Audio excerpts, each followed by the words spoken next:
Let's go. Hello बच्चों, कैसे हो आप सभी। उम्मीद करता हूं सब अच्छे होंगे, मजे में होंगे। तो बच्चों, हम बात कर रहे थे आयनिक इक्विलिब्रियम की, और आयनिक इक्विलिब्रियम में हम बात कर रहे थे सॉल्ट हाइड्रोलिसिस की।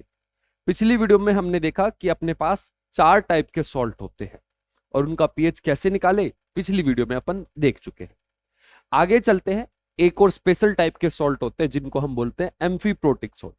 ये जो टॉपिक है स्पेशली जेई के लिए है। नीट में इससे क्वेश्चन बहुत कम पूछे जाते हैं, मैंने तो अभी तक देखा नहीं है। तो ये टॉपिक स्पेशली जेई के लिए है। नीट वाले जो बच्चे हैं इसको देख सकते हैं, है ना। अगर समझ में ना भी आए तो टेंशन मत लेना, बस आपके लिए एक ये एक्स्ट्रा चीज है। तो आप जानोगे तो ऐसा नहीं है वो खराब जाएगी नॉलेज। तो एक बार जान के रखो। इसका एक छोटा सा फॉर्मूला आएगा, वो बहुत आसान सा फॉर्मूला है, वो आपके दिमाग में रहेगा। तो आपको कभी ये डर नहीं रहेगा कि यहां से भी अगर क्वेश्चन आएगा तो नहीं कर सकता। आपका कॉन्फिडेंस बूस्ट हो जाएगा कि भाई कुछ भी दे दो आयनिक इक्विलिब्रियम से, आईआईटी का दे दो, जेई का दे दो, नीट का दे दो, कोई भी क्वेश्चन दे दो मैं कर लूंगा। तो इसलिए आप भी इस वीडियो को देखना, चाहे आपके सिलेबस में है या नहीं है, आपको कॉन्फिडेंस आएगा उससे। ठीक है, तो चलते हैं, पहले समझते हैं एम्फीप्रोटिक सॉल्ट हम किसको बोलते हैं। जैसे अपन को पता है, अभी हमने अलग अलग टाइप के सॉल्ट का पीएच निकालना सीखा। अगर मान लो अगर आपको कोई ये सॉल्ट दे दे NaHCO3, अब जो ये सॉल्ट है ये किससे बना है, ये बना है स्ट्रॉन्ग बेस से आया है ये। और ये कहां से आया है, वीक एसिड से आया है, ये वीक एसिड से। अब अगर आपसे पूछे कि इसका पीएच बताओ, तो आप इसका फॉर्मूला लिखोगे, पीएच का फॉर्मूला हाफ PKW। इसमें क्या आएगा, वीक एसिड है तो पीके आएगा, है ना। तो प्लस पीके प्लस लॉग सी। अगर आप ये फॉर्मूला लगाओगे तो ये फॉर्मूला गलत हो जाएगा। क्यों, अपन को पता है तो स्ट्रॉन्ग बेस और वीक एसिड का सॉल्ट है। फिर ये फॉर्मूला क्यों नहीं लग रहा है इसमें, तो समझना ये फॉर्मूला क्यों नहीं लग रहा है। तो देखो, ये जो HCO3 माइनस है, समझना, ये जो HCO3 माइनस है, HCO3 माइनस, ये पानी के साथ रिएक्शन कर सकता है क्योंकि वीक एसिड से है। अगर ये पानी के साथ रिएक्शन करेगा तो क्या बनेगा, बोलो बोलो बोलो बोलो। ये बनेगा H2CO3, H प्लस को ले लेगा, OH माइनस को निकालेगा, तो ये बेसिक सॉल्ट बनना चाहिए। लेकिन इस HCO3 माइनस के साथ ऐसा नहीं कि बस ये इतना ही करेगा, और भी कुछ कर सकता है। और क्या कर सकता है, HCO3 माइनस है, इसका आयनाइजेशन हो सकता है, H प्लस निकालेगा और CO3 माइनस निकालेगा। तो इस HCO3 माइनस के साथ एक दिक्कत है, इसका हाइड्रोलाइसिस भी हो रहा है, इसका आयनाइजेशन भी हो रहा है। इसलिए ये जो पीछे वाला फॉर्मूला था ये काम नहीं करता, क्योंकि जब ये फॉर्मूला हम लिखते हैं तो ये किसके लिए होता है, ऐसे सॉल्ट्स के लिए जो H प्लस ना दे पाए।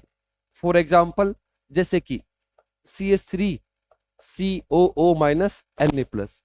तो ये जो सॉल्ट है, ये जो आयन है, वीक एसिड से आया है, लेकिन इसके अंदर से अब H प्लस नहीं निकल सकता। अगर कोई आयन है जैसे ये HCO3 माइनस, जिसका हाइड्रोलाइसिस भी हो और आयनाइजेशन भी हो, ऐसे को बोलते हैं हम एम्फीप्रोटिक सॉल्ट। क्योंकि ये OH माइनस को भी निकाल रहा है और H प्लस को भी निकाल रहा है, तो ये एसिड की तरह भी काम कर रहा है, बेस की तरह भी काम कर रहा है। तो ऐसे आयंस को बोलते हैं एम्फीप्रोटिक आयंस, या ऐसे सॉल्ट्स को बोलेंगे एम्फीप्रोटिक सॉल्ट। इसके एग्जाम्पल जैसे जिसके पास भी H प्लस है, जैसे HCO3 माइनस, ये जो अनायन है एम्फीप्रोटिक है। और बता दीजिए, और देख लीजिए, H3PO4 में से एक H प्लस निकाल दो तो ये बनेगा H2PO4 माइनस, है ना। और बता दीजिए, और देख लीजिए HS माइनस, इसका हाइड्रोलाइसिस भी होगा और ये H प्लस भी निकालेगा। तो ऐसे आयंस को बोलते हैं एम्फीप्रोटिक आयंस। और ऐसे ये आयंस किसी सॉल्ट में होंगे तो उस सॉल्ट को बोलेंगे एम्फीप्रोटिक सॉल्ट। इसका पीएच कैसे निकाले, तो एक बार देखते हैं। तो एग्जांपल लेते हैं HCO, इसका एग्जांपल ले लेते हैं NaHCO3 का। तो अपन को पता है इसका तो कुछ होने वाला है नहीं Na प्लस का, क्योंकि स्ट्रॉन्ग बेस से आया। होने वाला जो होगा इसका होगा। तो क्या क्या होगा, तो सबसे पहली चीज हमें पता है HCO3 माइनस है, ये पानी के साथ रिएक्शन करेगा। अगर इसने पानी के साथ रिएक्शन किया तो क्या बनेगा, H2CO3, और क्या बनेगा, और बनेगा OH माइनस। समझ रहे हो? और क्या हो सकता है इसके साथ? इसके साथ एक और चीज हो सकती है, HCO3 माइनस है, इसका आयनाइजेशन होने लगे, आयनाइजेशन होगा तो ये H प्लस और CO3 2 माइनस बनाएगा। समझ रहे हो? अब कुछ कैलकुलेशन वगैरह करते हैं, फिजिकल में तो वही रहता है। तो हम लिखते हैं टाइम जीरो पे इसकी मान लेते हैं कुछ कॉन्सेंट्रेशन है C, ठीक है?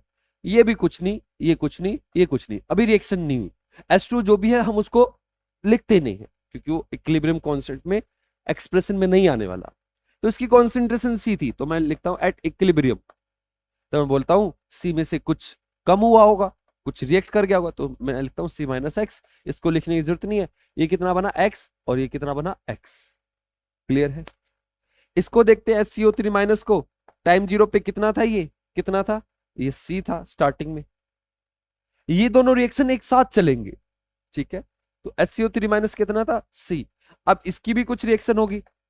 अच्छा, अब एक चीज को समझना, आपको पहले ही बताया था कहां पे, जो सॉल्ट था वीक एसिड और वीक बेस का, उसमें भी एक चीज H प्लस दे रही होती है, एक प्लस OH माइनस दे रही होती है। याद करो CH3CO माइनस है तो H प्लस को ले लेगा और OH माइनस को निकालेगा। NH4 प्लस है, वो पानी के साथ रिएक्शन करेगा तो OH को ले लेगा और H प्लस को निकालेगा। तो CH3CO माइनस बेसिक सॉल्ट है, वो OH माइनस को निकालता है। NH4 प्लस एसिडिक सॉल्ट है, वो H प्लस को निकालता है। तो समझना यहां पे भी कुछ ऐसा ही हो रहा है, एक चीज OH माइनस निकाल रही है, एक H प्लस निकाल रही है। अगर ऐसा कभी भी हो तो ये आपस में OH माइनस और H प्लस रिएक्ट करने लग जाएंगे, कंज्यूम करेंगे। तो जितने OH माइनस होते हैं उतने ही H प्लस रहते हैं। तो इसमें से कुछ कम होने लगा, तो कितना कम होने लगा, तो मैं मान लेता हूं C माइनस वाई। लेकिन एक चीज को समझना, अगर ऐसी कोई रिएक्शन है जिसमें OH माइनस निकले और H प्लस भी निकले तो दोनों सेम कंटेंट से चलती है। मतलब अरे यार, अरे यार, अरे यार, समझो, वीक एसिड वाला सॉल्ट लिया मैंने, वीक एसिड और वीक बेस वाला सॉल्ट NH4 प्लस, जब ये पानी के साथ रिएक्शन करेगा, पानी के साथ रिएक्शन करेगा, ये भी और ये भी, याद दिला रहा हूं आपको क्या बोलना चाह रहा हूं। तो क्या होगा, यहां पे बनेगा CH3COH और यहां पे क्या बनेगा, OH माइनस। सही है? समझ रहे हो? ये पानी के साथ रिएक्शन करेगा तो क्या बनेगा, NH4 प्लस, OH माइनस और H प्लस। तो यहां से OH माइनस निकला, यहां से H प्लस निकला। यहां पे कॉन्सेंट्रेशन C टाइम जीरो पे, यहां पे भी टाइम जीरो पे कॉन्सेंट्रेशन C। कुछ नहीं, कुछ नहीं, कुछ नहीं, एट इक्विलिब्रियम। आप याद करो मैं ऐसे क्या लिखता, C माइनस CH, इसको कितना बनाता CH, ये कितना बनता था CH, ठीक है? इसको भी ऐसे याद करो, मतलब रिकॉल करने की कोशिश करो, ये कितना C माइनस CH, ये CH, ये CH। आपको याद होगा मैं आपसे पूछता था कि भाई दोनों इक्वल अमाउंट से क्यों रिएक्ट कर रहे हैं, C माइनस CH, यहाँ पे भी C माइनस CH क्यों आ रहा है, क्योंकि ये जितने H प्लस निकलेंगे उतने ही OH, ये दोनों बराबर रहते हैं। क्लियर है? क्लियर है क्या? तो जितने OH माइनस उतने ही H प्लस, इसलिए दोनों इक्वल अमाउंट से रिएक्ट करते हैं। पीछे आइए, पीछे आइए, पीछे आइए। तो मैं मान लो यहां से, इसमें से मुझे नहीं पता कितना रिएक्ट किया, तो मैंने लिखा C माइनस वाई, ये कितना Y और ये Y, जितने OH माइनस उतने H प्लस, तो दोनों इक्वल होने चाहिए। तो मैं लिखता हूं इसको, ये भी X होगा और ये भी X, और इसको भी क्या लिखूंगा, C माइनस 2X। आप बोलोगे C माइनस 2X क्यों लिख दिया आपने, तो सुनो, सुनो अब, इसमें से कितना X, इसमें से भी कितना X, तो कितना बचा ये C-2X। तो इसको भी मुझे इक्विलिब्रियम पे कितना लिखना पड़ेगा, C-2X। समझ रहे हो नहीं समझ रहे? देखो यार, X अमाउंट से ये रेट किया तो, और X अमाउंट से ये रेट किया, तो ये कितना बचा C-2X, ये कितना बचा C-2X। क्लियर है? समझ रहे हो? पक्का? तो चलते हैं, अब अपन को निकालना है पीएच, इस सॉल्ट का पीएच। तो पीएच निकालना है तो पीएच कैसे निकलेगा, एक्स निकालना पड़ेगा। अब ये एक्स कैसे आए, तो एक्स लाना है आपको, एक्स निकालना है, तो एक्स निकालना है तो इक्विलिब्रियम पे निकालना है। तो मैं इसका यूज करूंगा, किसका, के का। तो के ए इज इक्वल टू, इसका कौन सा के है, ये 1 है 2 है, तो मैं लिखता हूं Ka2। नहीं समझा क्या, H2CO3 होता है, पहला H प्लस देता है तो उसको बोलते हैं K1। यहां से H CO3 माइनस के अंदर से निकल रहा है, तो इसके लिए हम क्या लिखेंगे, Ka2।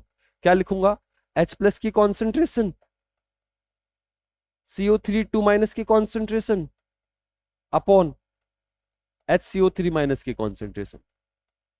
समझे नहीं समझे? कुछ नहीं किया यार, इसका इक्विलिब्रियम कांस्टेंट लिखा है मैंने, और कुछ नहीं किया। ठीक है, अब सुनो, मुझे H प्लस निकालना है। H प्लस निकालना है, HCO3 है, CO3 2 माइनस है। क्लियर है? कैसे निकालूंगा, तो देखो मुझे है ना H प्लस निकालना है, तो H प्लस कैसे निकलेगा, तो थोड़ा सा मुझे है ना, इनकी वैल्यू मुझे नहीं पता लग रही है, CO3 2 माइनस की और HCO3 की वैल्यू से मुझे नहीं पता लगेगी, तो मैं नहीं निकाल पाऊंगा। तो मैं क्या करूंगा, समझ रहे हो? पहले लॉजिक समझो, पहले कॉन्सेप्ट को समझो। कॉन्सेप्ट क्या है कि HCO3 माइनस आयन है, इसका हाइड्रोलाइसिस भी होगा और इसका आयनाइजेशन भी होगा। कैसे होगा वो मैंने लिख लिया। बस इतना ध्यान में रखना कि जितना ये रिएक्ट करेगा उतना ही सेम अमाउंट से ये रिएक्ट करेगा। क्यों? क्योंकि यहां से जितने H प्लस निकले वहां से भी OH माइनस सेम निकलेंगे, आपस में कैंसिल करते हुए चलेंगे वो। ठीक है, अब मुझे पीएच निकालना है, तो पीएच निकालना है तो H प्लस मुझे निकालना पड़ेगा। तो H प्लस कैसे निकालूंगा, मैं Ka2 की मदद लूंगा। ठीक है, अब थोड़ा सा चीजों को सिंपल करते हैं। आसान करने के लिए मैं एक और चीज करूंगा, समझ में आएगा आपको क्यों कर रहा हूं। तो इसका KH लिखता हूं, थोड़ी देर में आपको समझ में आएगा KH क्यों लिख रहा हूं। तो OH की कॉन्सेंट्रेशन यहां पे दिख रहा है ना, और H2CO3 की कॉन्सेंट्रेशन, और नीचे HCO3 माइनस की कॉन्सेंट्रेशन, ये दो चीजें लिखी। देखो मैं है ना ये इसलिए लिखा, अब मैं आपको रीजन देता हूं। मुझे है ना पीएच निकालना है, तो पीएच निकालना है, तो पीएच मुझे है ना ये Ka2 ये KH इनकी टर्म्स में निकालना है। तो मैं इसका हेल्प लेना चाहता हूं KH का, तो KH को मैं यूज करूंगा किसी न किसी तरीके से। कैसे?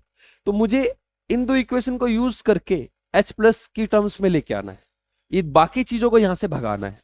तो कैसे भगाऊंगा, तो एक चीज को ध्यान रखो, देखो ध्यान से देखो, ये जो CO3 2 माइनस की कॉन्सेंट्रेशन है और H2CO3 की जो कॉन्सेंट्रेशन है वो दोनों इक्वल है XX।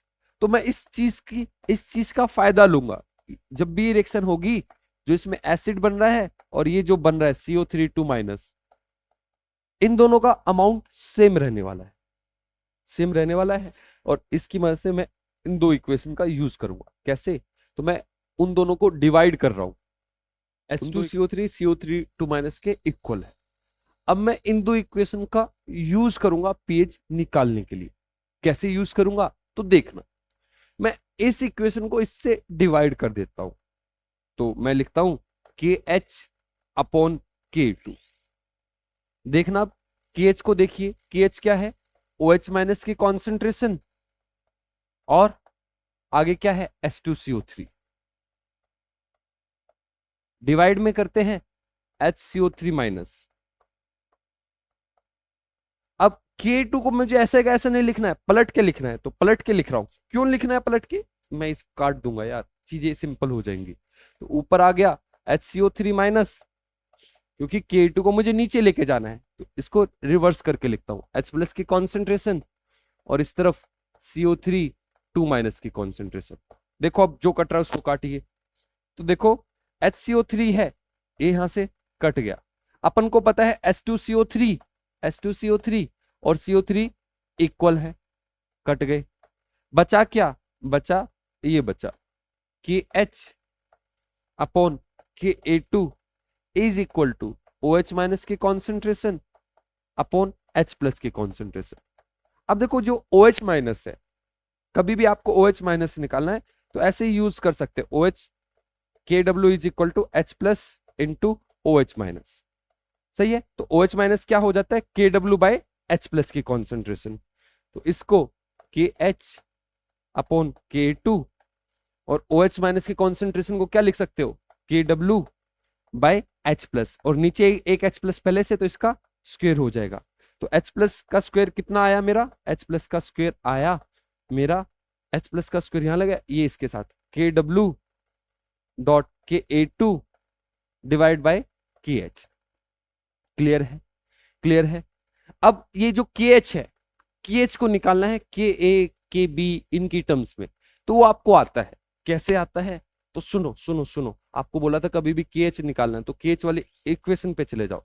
तो इसकी के एच वाली इक्वेशन पे चलते हैं, तो इसका के एच लिखते हैं कॉन्सेंट्रेशन ऑफ H2CO3 और कॉन्सेंट्रेशन ऑफ OH माइनस, दिख रहा है ना भाई, है ना, डिवाइड करते हैं इसको HCO3 माइनस से। अब मैं क्या करता हूं, इसको H प्लस से मल्टीप्लाई डिवाइड करता हूं। आप बोलोगे क्यों कर रहे हो, क्यों कर रहे हो सर, क्यों कर रहे हो, क्यों कर रहे हो, रीजन समझाता हूं क्यों कर रहा हूं। तो देखो यार, ये जो चीज है ना, ये वाली चीज, ये कुछ बन जाती है, ये Ka1 बन गया। ध्यान से देखो, ऊपर वाले KW बना और ये K1 का उल्टा बना। नहीं समझे क्या? देखो यार, H2CO3 है, तोड़ो इसको, H प्लस और HCO3 माइनस बनेगा क्या? बनेगा। इसका K1 लिखोगे, K1 क्या होगा? H प्लस के कॉन्सेंट्रेशन, HCO3 माइनस के कॉन्सेंट्रेशन और डिवाइड बाय H2CO3। यही तो बन रहा है, उल्टा है बस, H2CO3 यहाँ पे नीचे, इसमें ऊपर है। तो ये 1/K1 बना और ये KW। तो KH का फॉर्मूला आया मेरे पास, यहां से क्या फॉर्मूला आया? तो KH is equal to KW by KA1। और इसको यूज करके अब मैं पीएच निकालूंगा। मेरा पीएच निकालना बहुत आसान हो जाएगा इससे, इसलिए ऐसा सब कुछ कर रहा हूं। तो देखो, H प्लस की कॉन्सेंट्रेशन का square is equal to KW KA2 और KH कितना था? KW by KA1। K1 ऊपर चला, KW से K1 कटा, तो H प्लस की कॉन्सेंट्रेशन किसके इक्वल आ गई? H plus is equal to KA2 dot KA1 का रूट। अब इससे मैं पीएच निकाल लूंगा। अब जो डायरेक्ट फॉर्मूला आएगा वो बहुत आसान है, लेकिन वो फॉर्मूला आया कहां से वो मैं सिखा रहा था। डायरेक्ट अपन को तो फॉर्मूला यूज करना है, लेकिन आया कहां से वो फॉर्मूला, ये सिखा रहा था मैं आपको। ठीक है, तो pH is equal to, pH क्या होता है? पीएच होता है minus of log H plus. सही है, तो minus of log H plus कितना? KA1 डॉट KA2 पावर में 1/2। इसको 1/2 को आगे ले आते हैं, माइनस भी यहीं पे है, log K1 plus log K2। क्यों? मल्टीप्लाई में है। अब देखो क्या करेंगे, माइनस को अंदर लेके जाएंगे, माइनस को अंदर लेके जाएंगे, माइनस को अंदर लेके गए तो क्या बना? Half minus log K1 minus log K2। ये पीएच, ये चीज कुछ बन रही है, ये बना अपना पीके। तो pH is equal to half PKA1 plus PKA2। यही फॉर्मूला है बस। बस डायरेक्ट अगर आपको पीएच निकालना है PK1 प्लस PK2। आप एक चीज नोटिस करो, यहाँ CV नहीं आया, तो मतलब जो एम्फीप्रोटिक सॉल्ट होते हैं, ऐसे वीक एसिड और वीक बेस का जो सॉल्ट था उसमें भी लॉक्सी नहीं आता था। तो इनका जो पीएच होता है भाई, वो डिपेंड नहीं करता किस पे, किस पे डिपेंड नहीं करता? कॉन्सेंट्रेशन पे। ध्यान में रखना। चलो इसको यूज करना सिखाता हूं। मान लो कि भाई आपको एक आपको पता है H2CO3 है। H2CO3 जब टूटेगा तो क्या बनाएगा? अपना बनेगा HCO3 माइनस आयन। अगर ये भी टूटा तो क्या बनेगा? ये बनेगा CO3 2 माइनस आयन। पीएच निकालना सिखाता हूं, कैसे क्वेश्चन को करना है। अगर आपको सिर्फ H2CO3 दे, पूछे इसका पीएच बताओ, तो इसका पीएच भाई, ये तो वीक एसिड है, और वीक एसिड का पीएच कैसे निकालेंगे? तो वीक एसिड का पीएच निकालना है तो H प्लस की concentration is equal to C alpha under root KA dot C, ऐसे निकालेंगे। अब ये कंप्लीटली आयनाइज होगा तो यहाँ पे 2C अल्फा कर देगा। अगर ये मतलब ऐसा बोल रहा है कि कंप्लीटली आयनाइज नहीं हो रहा है, तो अपन जो पहला डिसोसिएशन हुआ उसको कंसीडर करेंगे, तो H plus is equal to C alpha. ठीक है, और K1 डॉट C ले लेंगे। क्लियर है, समझ में आई बात? अगर सिर्फ हम पहले H प्लस की बात करेंगे, अगर मान लो ये आयन दे देता है, ये कहीं पे आपको पता लगा कि इसका पीएच निकालना है, तो इसका पीएच कैसे निकालेंगे? तो यहाँ पे K1 होता है, ये K2 होता है, तो इसका पीएच निकालना, तो इसके पीएच का फॉर्मूला क्या बनेगा? हाफ, क्योंकि एम्फीप्रोटिक सॉल्ट है, PK1 प्लस PK2। समझ रहे हो? अच्छा, इसका पीएच निकालने के लिए बोले तो ये तो एक कैसा आयन है, कहां से आई आयन? ये आयन है वीक एसिड से और एम्फीप्रोटिक नहीं है, H प्लस नहीं दे सकता, तो इसका हाइड्रोलाइसिस होगा। तो हाइड्रोलाइसिस होगा तो इसका पीएच कैसे निकालेंगे, तो pH is equal to half पीकेडब्ल्यू, सॉल्ट का फॉर्मूला लगाएंगे, ठीक है, पीकेडब्ल्यू। आगे आगे पीकेडब्ल्यू, तो इसमें पीके आएगा तो उसको प्लस लेना है, तो plus PK two plus log से। आप बोलोगे पीके टू क्यों लिया, क्योंकि भाई इसके लिए जो एसिड है वो ये है ना कि ये है, इसका पीके टू यूज करना है। क्लियर है। एक और एग्जांपल समझाता हूं, सारी चीजें क्लियर हो जाएंगी। तो देखो अपने पास मान लेते H3PO4 है, H3PO4 से क्या बनेगा, H2PO4 माइनस बनेगा, KA1 रहेगा। इससे क्या बनेगा, इससे बनेगा HPO4 2 माइनस, इसका क्या रहेगा, KA2 रहेगा। अच्छा इसका इसका जब ये टूटेगा क्या बनेगा, इससे बनेगा PO4 3 माइनस, ठीक है। इसका पीएच कैसे निकालेंगे, पहले वाले का अगर ये दे, बस ये वाला दे, तो इसका pH is equal to, weak acid है ये, तो वीक सिर्फ वीक एसिड है, तो सी अल्फा या अंडर रूट में KA1 C। क्लियर है।